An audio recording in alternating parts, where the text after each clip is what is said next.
Thank you everyone for your patience in getting started and for joining us today. We're excited to present on today's webinar topic, Deploy and Protect Endpoints for a Hybrid Workforce. I'm joined by our two subject matter experts, Adrian Amos and Jason Cohen with Microsoft.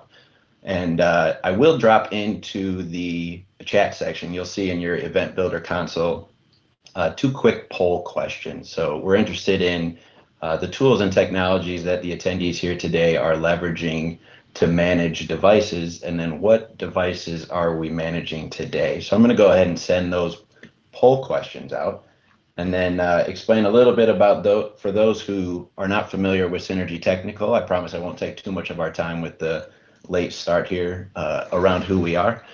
But if you allow me the honor to give you a little debrief on Synergy. So we were founded back in 2011 as one of the first, if not the first, born in the cloud partners for Microsoft.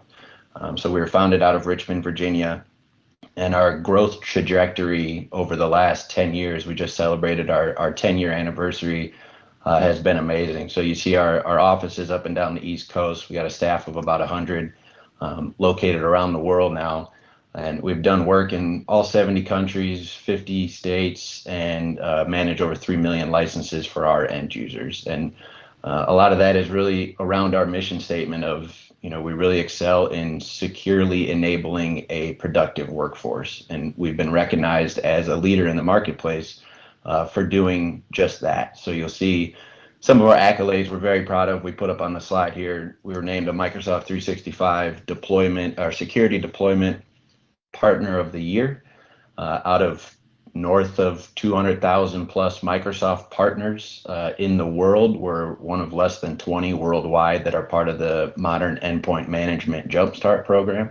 And we're also a Surface device partner, which has led to, you may have seen when you registered, we'll be giving away a Surface Go 2 device to one lucky attendee that's on the webinar here with us today. So we'll have more on that as part of the Q&A section. But a lot of what we've excelled at, a lot of the projects we've been doing, specifically in the last 12 months, Azure infrastructure and migrations and proper security and governance in that space.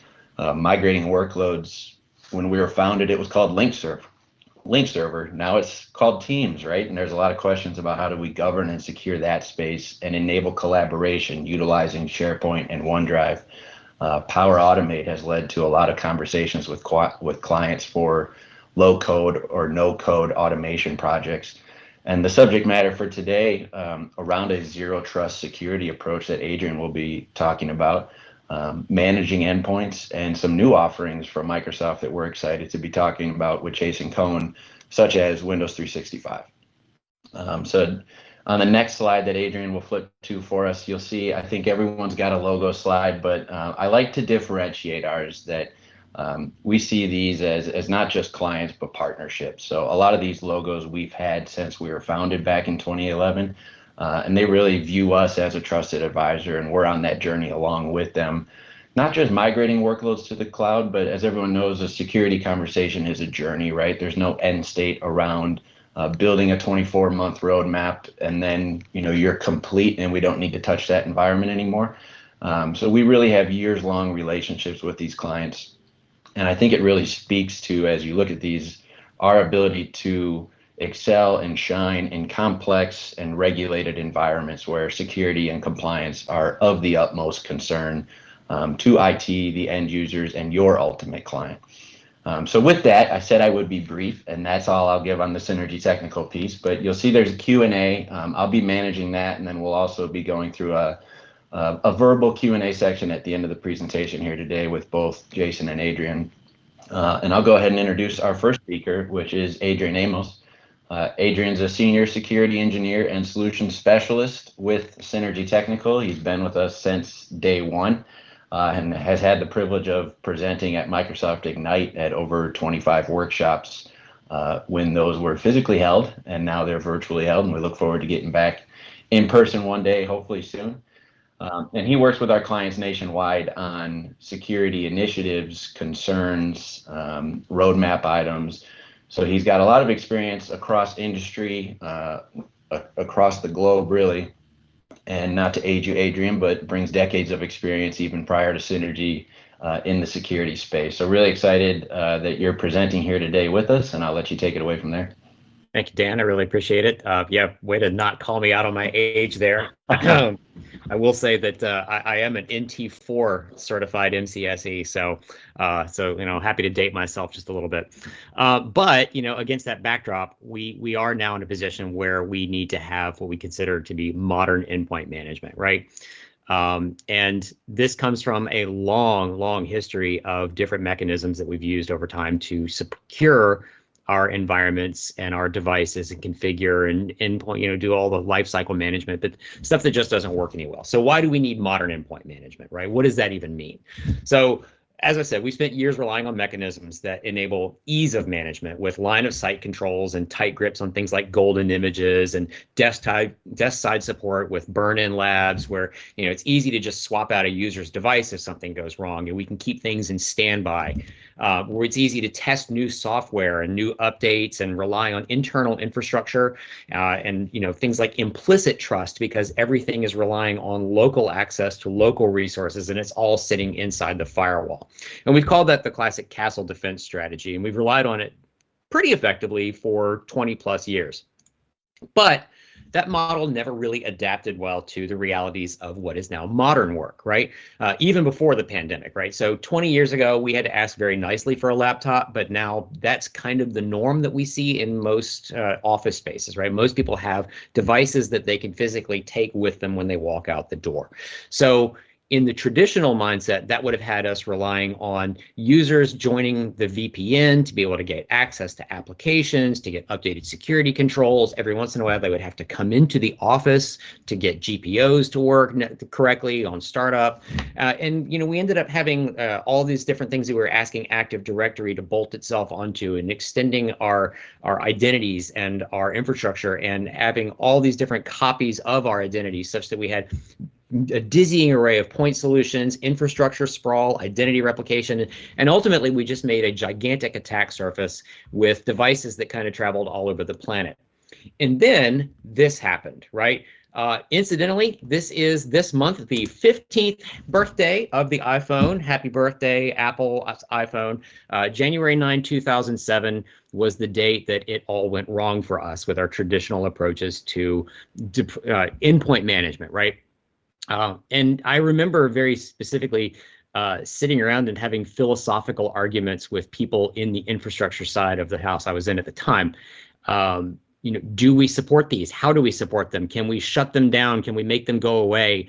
All this stuff that then led to, well, then what if we just allow the executives to have them? And then all of a sudden they were everywhere, right? And then we had all these little niche players that started creating this entire new market that was called MDM, mobile device management. And that over time grew until there were all these little players that had bits and parts and whatnot. And again, more and more and more point solutions and infrastructure sprawl. But to kind of become a little bit more cohesive, and Gartner started to wrap it into what they called their unified endpoint management quadrant, which I think actually was created in 2018. There were a few players that sort of came up to the top right corner, and Microsoft was among them. But at the time, people didn't really kind of understand how the Microsoft journey or how the Microsoft solutions fit into existing players that were already in that space, like MobileIron, like BlackBerry, like VMware and Citrix and all those others. But as time has continued to progress, fewer and fewer of those players are still there. And most of those players that were there, or even that they're still there today, actually kind of acquired their way into that space. They would make strategic acquisitions along the way, but Microsoft is kind of the only one that built their own tools out of existing previous tools, architected it all from scratch, revolutionized it in place, and continued to improve it as things went on. I actually can say that I was one of the first customers on the planet to use the old Silverlight Intune way back in a previous life before Synergy. And it was fascinating. It was revolutionary to be able to think about managing devices without having to have these users come into the office to get updates. And I will never forget the first time I had a salesperson at that old job who used to call me 5 minutes late for every meeting, telling me that his computer was broken and it was my fault and there was no time to fix it. And I didn't have to yell at him or get into arguments with him anymore. I could just be like, just turn it on, connect it to the internet. I got you. We'll square this away. It was magical. And I've been really excited about cloud technologies, honestly, ever since. Now, obviously, Intune is just part of what we have as the entire Microsoft cybersecurity capabilities, and it would be a fool's errand to try to discuss everything on this gigantic slide in a single session, let alone a 20-minute overview. But pardon me, I'm having weird technical issues here. But what we're really concerned about is the stuff that's kind of on the left side here, right? We're really focused on being able to understand that endpoint management is not just a tiny component of a security posture, but it also needs to actively participate in this complete breakfast model, right? Accepting inputs from other security controls and participating in automation and reporting to both itself and to other SOC systems, and enabling full endpoint lifecycle management. So to do that, we have to be able to focus then on what is a zero trust architecture today. And we've been talking about components of zero trust over years, right? We've been focused on identity as the new attack control surface for honestly almost 7 years now. But we're putting a lot of focus now on refining that viewpoint and recognizing that almost all accesses are a combination of identities and endpoints, right? Both personal and corporate owned devices. And we need to be able to exercise controls across all of them to make sure that only the right user from the right device at the right time gets access to the right amount of the right apps and resources. So to that end, in the Microsoft space, we're talking about Endpoint Manager, which is a combination or a hybridization of both Config Manager on premises and Intune in the cloud. And what that allows us to do is a unifier approach to managing both on-premises servers all the way through to mobile devices and co-managed systems in between, the Windows client devices. And for the purposes of what we're talking about today of supporting work from home, hybrid workforces, people being able to hold almost ephemeral positions, what we're really focused then on is Intune. And to be a true modern endpoint management solution, we have to be able to onboard, configure, and protect and manage the entire support and protection and all that kind of fun stuff, all the way through the entire product lifecycle of that device's access to our systems.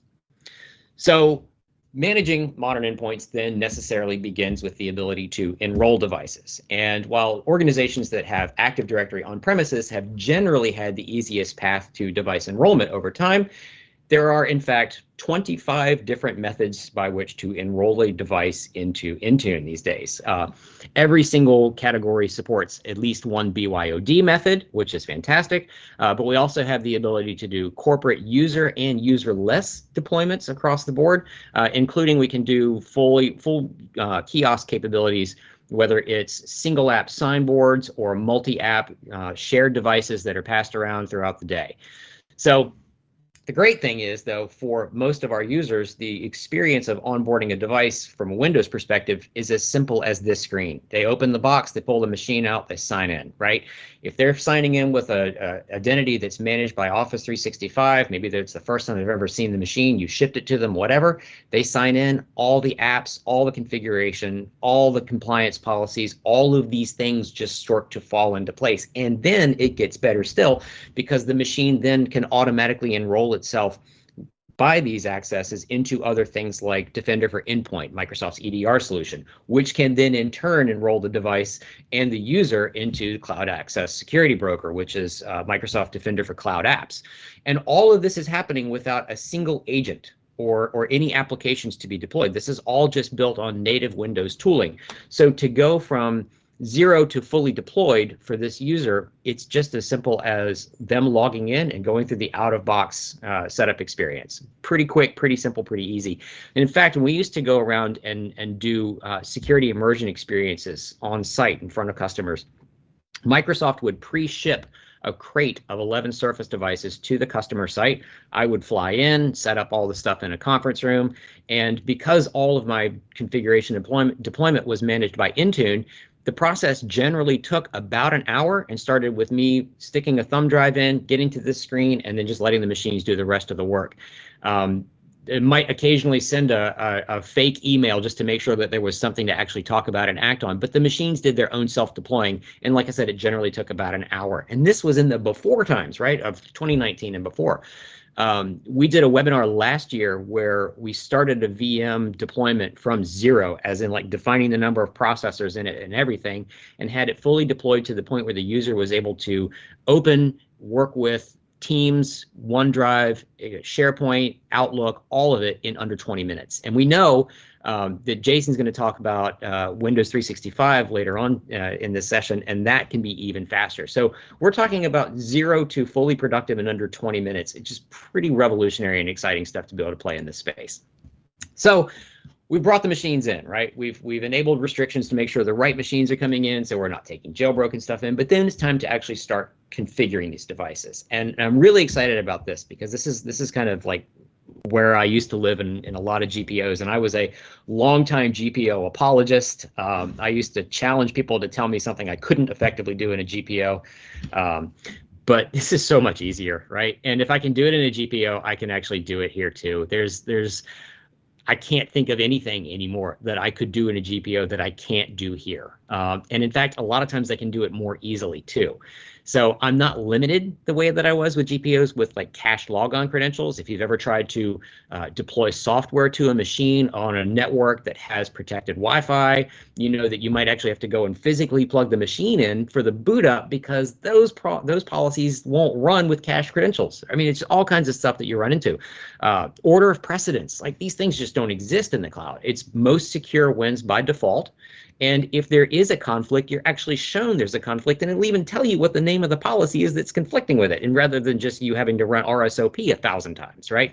And all of these things exist along different templated deployment capabilities. So I can come in here and make all these little teeny reusable policies, and I can create profiles, and I can create new profiles that match all of these different things, and I can deploy them all over the place. Or I can also go in with the old one-stop shop GPO kind of methodology where I open up the settings catalog, pick the settings that are relevant to me, and I can build out kind of a whole standardized image out of this one thing. And this is really handy for shops where they've run into challenges where like GPO management becomes cumbersome and bulky, or like slow network login situations.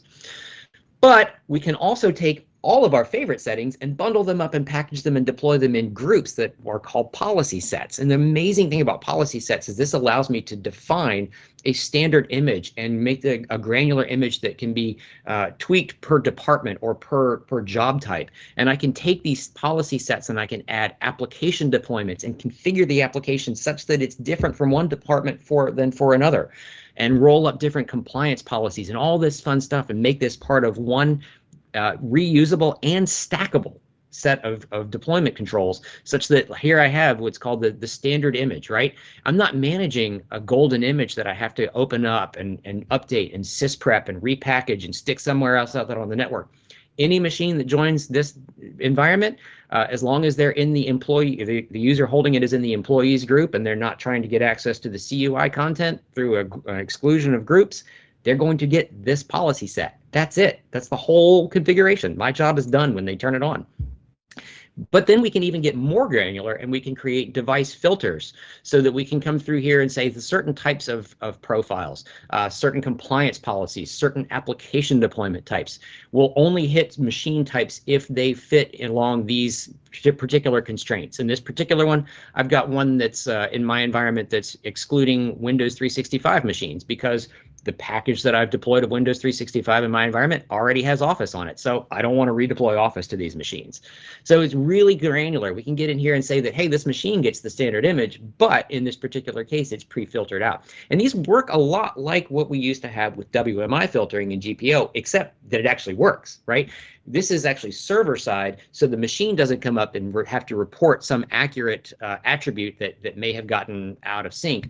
This is actually the server saying, no, you, or the cloud saying, no, you don't fit this. And we can pre-evaluate our machines in our environment by looking at filter policies. We can run this preview devices button that's down here in the bottom left and see which machines will and will not get these will match these filters. Excuse me. We can then also, instead of doing all of our security settings through the the configuration profiles, we actually have security baselines, and Microsoft works in conjunction with CIS to create the benchmarks, right? That we're all familiar with, the CIS benchmarks.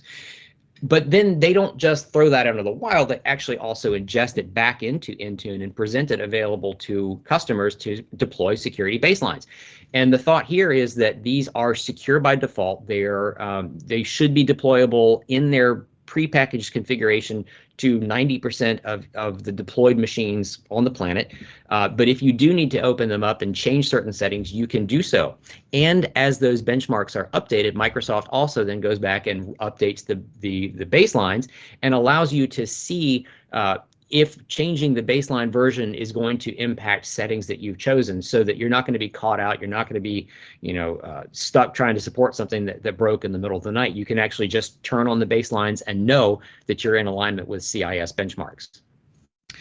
We can then also, because of all of this, right, we can take all these things and we can create, like I said, the policy sets that allow us to enable multiple use cases too. So again, it can be department based, it can be job type based. I can actually do, I don't have to worry about the people in the shipping department having every corporate application pre-installed on the machine, because I've already tweaked it down, tailored it such that everybody gets the right machine that's appropriate for them. But you can also see on here that we can actually do something like creating privileged access workstations or defining different environments for our VDI too with these policy sets. So it's super powerful. I highly recommend anybody who's going to look at Intune, take a look and see what kind of capabilities we can do, because it's really neat as you can dig in there and see exactly what are the set of controls that are supposed to apply to this machine. I love it. But we also need to be able to manage the updates on these things. And whether we're doing Windows or iOS or iPad OS, we can not only control what the monthly patch levels are that are supposed to be on these things, but also what are the principal versions of Windows that are supposed to be out there. Are we on Windows 11 or are we on Windows 10, 21, H1 or H2? Do we want to ensure that certain groups of machines, whether it's by Azure AD group membership or even by device filtering, should only get certain versions? Is it an application that's slowing us down that we have to make sure it stays constrained to this particular version of Windows? We can control all of that, and we can also do those same things for for iOS and iPad OS as well. And you can see in here too that in both of these environments, I actually have a dev, test, and prod ring, so that I'm making sure that I can control and make sure that my users get updates that are tested by me in a way that fits and works for my environment. And then, in addition to being able to control the configuration of the device, right, we can also control compliance for the device. And it's not just a matter of defining what is a compliant environment. We can also define specific different actions for non-compliance too. In this case, so for Android non-compliance, maybe that means the device got rooted. Maybe that means the user took off the requirement for it to have a password at login. Maybe it means they unencrypted the device, right? We can define what are the attributes that define compliance across these various platforms. But then if they are not compliant, what do we want to do with it? Do we want to mark it non-compliant immediately and then feed that through conditional access policy so the users can't get access to the applications that we're trying to protect? Do we want to give them 5 days before we automatically just kick it out of the environment entirely, or send an email to the user and copy that email to the IT help desk so that they can be aware that there's an issue that may be coming? Oh, whoops, it jumped ahead on me. Pardon me. And then if we do send an email, we can actually create templates and apply corporate branding into those templates as well, so that our users know that this is not a phishing attempt coming from outside the organization. We can also then take that compliance data along with device health and attestation data that we can get from enrolling those machines into things like Defender for Endpoint to help build a bigger picture of what is the actual state of this machine. So again, we're driving towards zero trust. We're saying the machine is constantly responsible for reporting its security, its compliance, its configurations, its health state, its antivirus state. All of that stuff has to be consumed and recalculated constantly, and we can do that for whether it's Android or iOS or Windows or whatever, all the way across the board, to make sure that we're able to consume the health of our systems and keep our applications and data secure. Speaking of our applications, right, we're also able to deploy a myriad of different application types into these devices. Actually, I absolutely love the fact that the native app stores are basically linked right in. With iOS, you just type the name of the app, it goes and grabs it from the App Store and adds it to your catalog. It's fantastic. The same is true for the Windows Store for Business. With Google Play, you just feed the URL in of the app that you want, but we can actually finally deploy web links directly to users, right? And make it so that users can go and self-service deliver these applications to themselves. They just go to the company portal app and they say install, and they don't have to be an admin on the machine to be able to get that application to install on the machine. They just hit install and it just does it. And we can keep an eye on making sure that these things are actually working as expected too. We can come back in as administrators and look on the backside and say, hey, you know what? I see that you were supposed to have the Microsoft remote desktop app, and it looks like you do have it. Or, you're having problems with your iTunes. Well, yeah, that's because that's a required uninstall, right? You put that on, Intune's going to detect that it's there, and it's going to pull it right back off too. So I actually love using this for removing bloatware from systems when they come out of the factory, right? You might see that I have iHeartRadio on here and Groove Music and a couple of other things. Well, I have them there because I want them pulled off of these machines. So I can use this to target at required installs, available installs, required uninstalls, and even double up on things too, such that if something is required to be there and the user's having trouble with it, they can redeploy it on their own without having to call the help desk for support. And then we can also leverage application protection capabilities too. And this slide is tragically tiny, and that's because there are just so daggone many things that we can do with it. We can do application launch controls so that if you are trying to bring Outlook to iOS and it's the wrong version, and we know that there's a problem with that particular version of Outlook, it's not secure, we can just say, hey, if you're not running version Y, you're not getting there, right? You're not even going to be able to launch it and get into our environment. If you are able to launch it, are we going to require a biometric for the app separate from the biometric required for access to the device? Are we going to require that application data accessed by that app be encrypted in an isolated containerized space on that device such that we don't have to worry about if the whole device itself is encrypted? Are we going to be able to even allow notifications to pop up on the home screen? Do we want to mask that so that users can't see what that is? Printing controls, office controls. The whole concept of the Office Configuration Policy Server, that's all been rolled up into a blade in Intune. Just amazing levels of control that we have across the board, and even such that I want to package up Outlook and Word so that a user can copy content from one into the other, but I don't want them to then copy that data out into third-party applications. Tons and tons of capabilities. Oh, it got jumped across there. So then we need to be able to report on all of these capabilities, right? It's all well and good to say that it's all doing what it's supposed to do, but we need to actually be able to get reporting on it. And one of my favorite recent capabilities that's been added to this space is this Endpoint Analytics.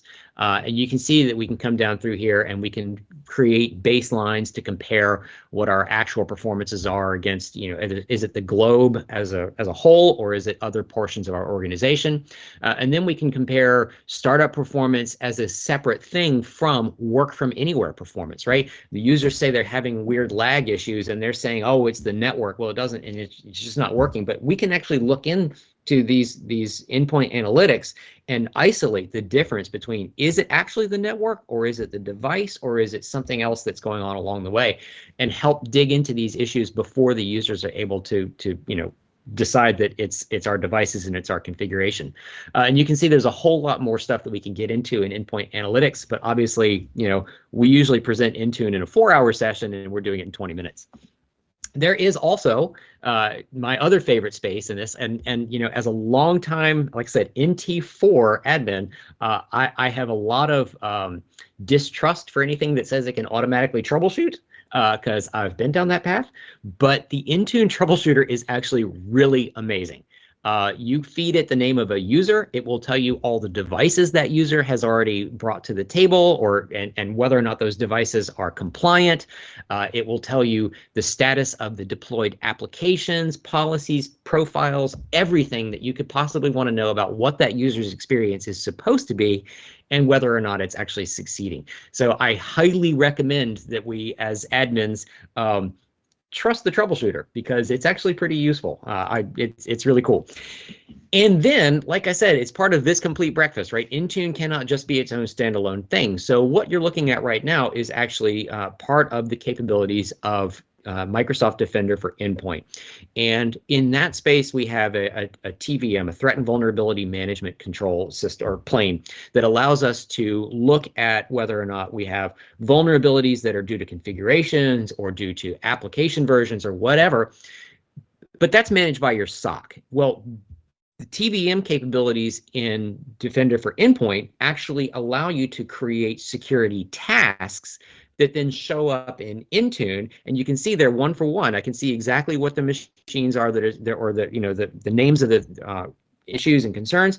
But whereas in the TVM console, they're very much nerd talk for your SOC analysts. When it comes into Intune and you dig into these, it's actually Intune management stuff. It's how do I do this from the endpoint side? What are the names of the machines that are currently impacted by this? I happen to know the machines. I know that I can get away with doing these for these machines, maybe not that other machine, right? I know the state of the devices I'm supporting. I need to know how to do it. I don't worry about CVEs. I just need to know what I need to do to get going right now. So we have this crosstalk that allows us to tie these two systems together.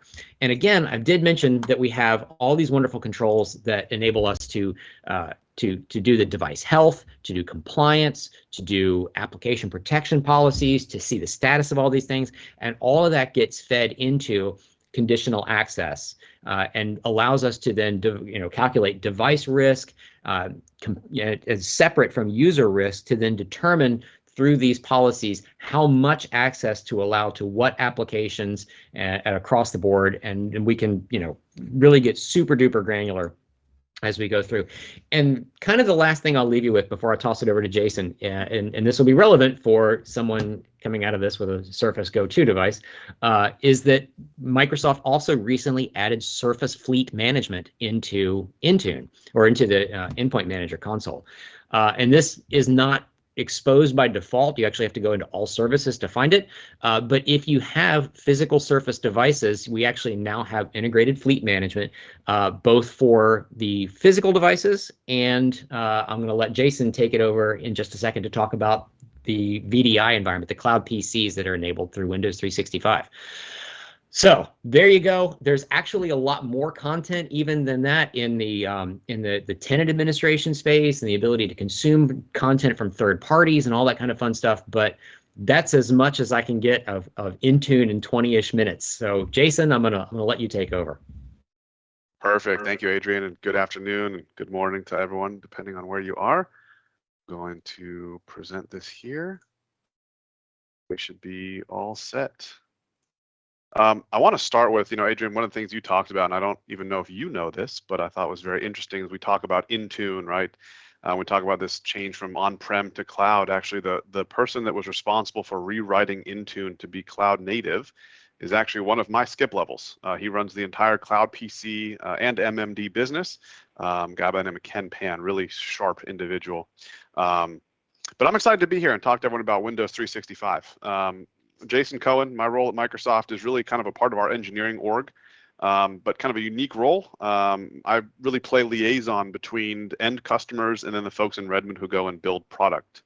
So kind of a fun role there, talking about features and needs and getting kind of first customers off the ground when new products are released. So today we're here to talk about Windows 365. I will also commonly refer to it as Cloud PC. That is the noun of what it is. It is a Cloud PC. And we put it that way specifically because it differentiates from a quote unquote physical PC. And we'll talk about that in terms of management and things like that. So let's just jump right in here, right? I don't want to belabor this point too much. I think we all understand the hybrid work and kind of the challenges that's created, but yet the opportunities that it brings, right? When we talk about zero touch provisioning, it's really critical, right? As I worked with customers during COVID, and it was, well, I can't deliver new hardware. I'm really relying on on-prem technology or people, or, I have a factory where I go and ship devices and we image them and stand them up and then deliver them back out, right? The need to have, this zero touch now, right? And delivering that through what we call autopilot and Intune or Endpoint Manager now, really kind of bridges that gap, right? Needing to continue with obviously business continuity, and of course security, right? And regulations. We're living in a time where it's quite imperative, and I imagine all the folks top of mind on your boards are thinking about securing the devices and the environment and your organization as a whole. And so, how do we take all of that kind of goodness from Microsoft and deliver what we call now this Windows 365 service? What exactly are we talking about, Jason? So let me jump in here to what a cloud PC is, okay? This is a new category that we are introducing, right? This kind of hybrid personal computing that can deliver either a Windows 10 or a Windows 11, right, from the Microsoft cloud with a cloud PC, right? This cloud PC is going to offer really just frankly, just a unique set of capabilities that really is different from what is available out in market today. Because really, like, this is a personalized desktop. It is your personalized apps, setting, right, and content that is streamed securely from our cloud to any of your devices anywhere in the world, right? This cloud PC really just delivers this distinctive kind of interaction between our cloud and the end user experience on the device, right? It's persistent, integrating between a cloud and then the PC operating system for this fluid, consistent experience. Really kind of embraces unified security and identity management, like from the cloud to the device, even on a personal device. Seamless compute and storage, right? When we think about hands-off, like really can rapidly scale to just meet all of your needs. And then in the future, one thing I will share is the ability to work offline and instantly kind of resync when connected, and more to come on that. But you know, one of the first things that really go through when we talk to customers is, okay, so what exactly is this cloud PC and how does it differentiate from another service that I may be familiar with called Azure Virtual Desktop, formerly Windows Virtual Desktop, if you're familiar. And I want to give you a sense of the GM of our engineering team actually oversaw the Windows Virtual Desktop business. And I'm going to give you his kind of talk track here on how he thinks about this, because he oversaw the WVD, now AVD business, and now he oversees Cloud PC, right? And so what is his kind of thoughts on this as he built this business? He says, listen, a few years ago when we built the AVD business, it was to deliver flexibility to customers, right?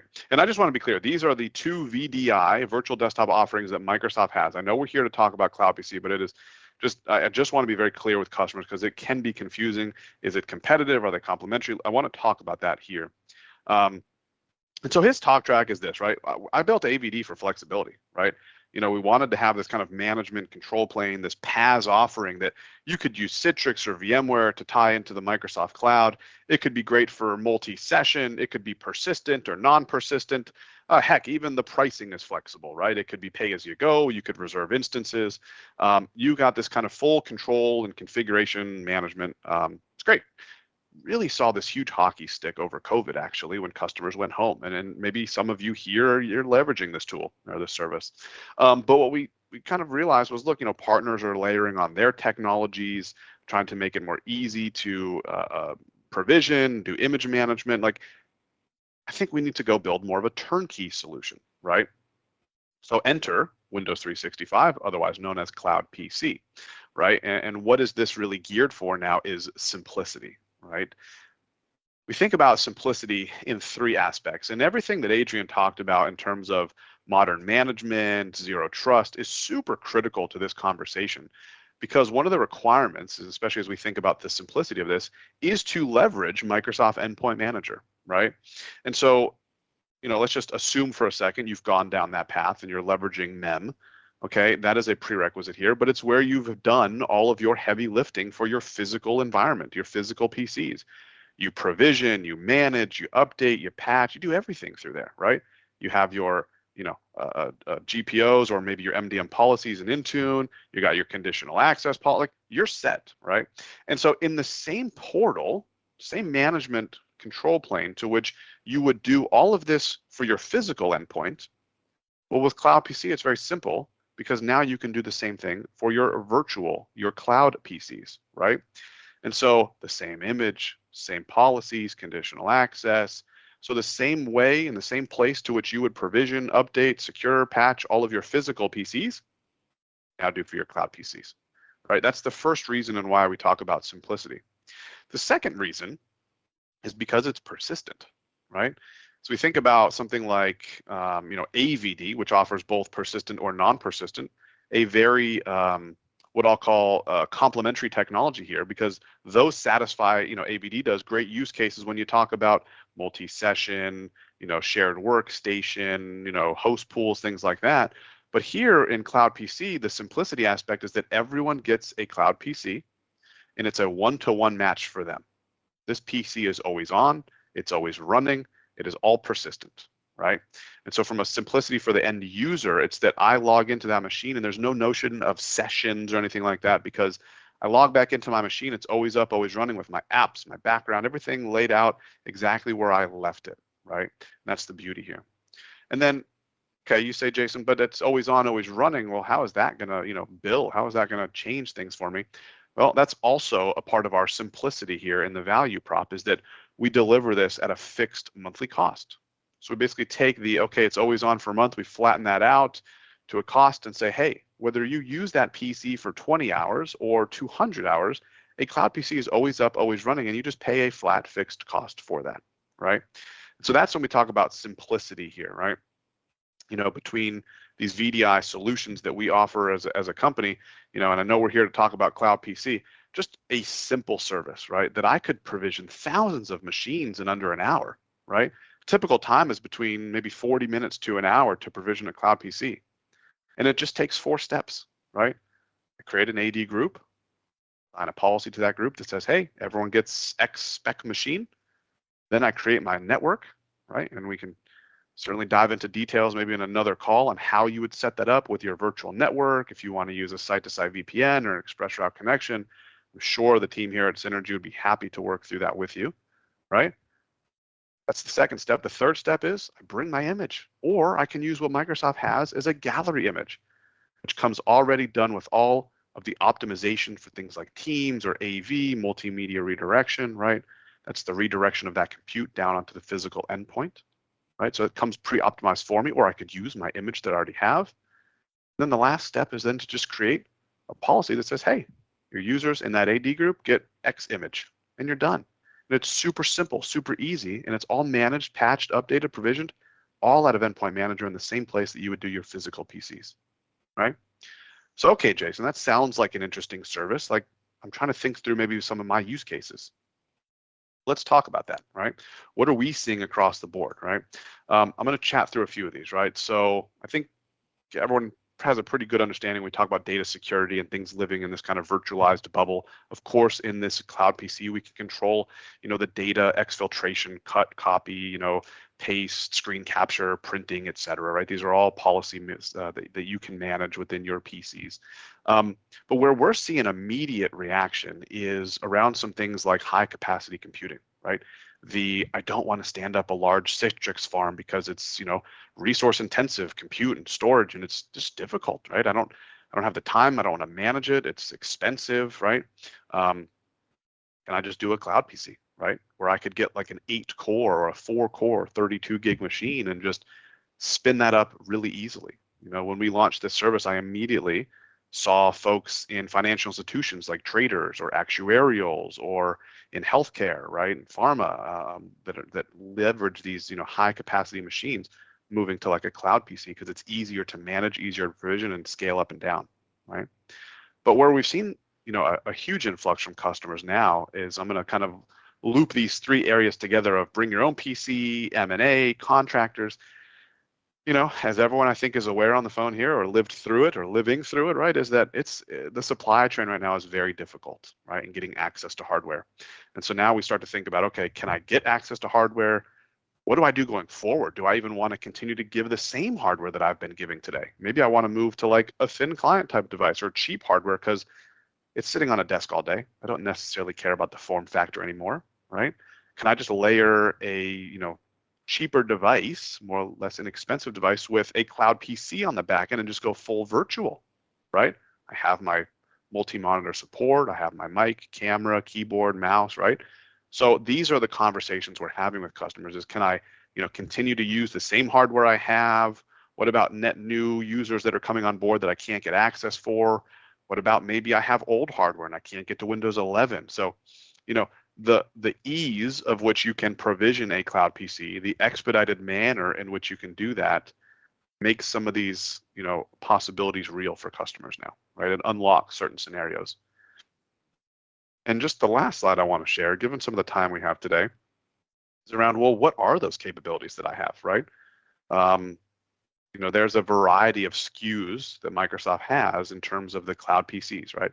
Everything from a 1-core 2 gig machine, which I guess I really don't know many use cases for that, but the 2-core 4 gig machine for like maybe some contract work, I use just a handful of apps, to the 2-core 8 gig machine, right? That's great for your everyday knowledge worker. 4-core 16 gig machines that are great for power users or developers. And then of course your heavy dev and power user, the 8-core 32 gig machine.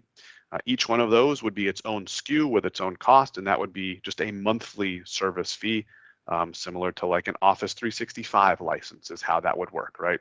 And so I'll kind of pause there, and if you have questions, I can share my email. It's just jason.cohen@microsoft.com. I'm happy to answer questions here, or you can just ping your Microsoft account team for more information if you'd like to take a look at this. But that is the end of my presentation.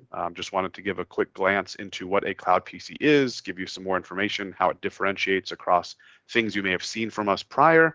And we have some time for a Q&A. So I'll maybe turn it back to Adrian and or Dan. Yeah, very nice, Jason. Thank you. I'll jump in here as Adrian pulls up just a Q&A slide with some contact info if you have any additional questions that you didn't drop into the Q&A. But just a reminder, as we got about 5 minutes left, we'll roll through. I got a good list of questions, but just a reminder, there is one lucky attendee getting a Microsoft Surface Go 2 device. We're not announcing that here live today due to privacy concerns and rights, but they will be getting an email shortly. And then there's also a follow-up email you can expect from Microsoft with a recording to today's presentation and some additional information. So, Jason, while we got you live on the Windows 365 topic, sort of a two-parter question that's a little correlated. What are some common user profiles you see with Windows 365? And I know you hit on a couple that you're seeing. Yeah. And then is this a BYOD solution or a company device or both? Yeah, great questions. Let's chat about that. So the first one around kind of the profiles of users I've seen. I cover specifically the financial service vertical. Now, of course, my team, we cover all up North America. But I will tell you just from that lens that I see on a day-to-day basis, low-hanging fruit is, hey, I have a Citrix or VMware environment, right?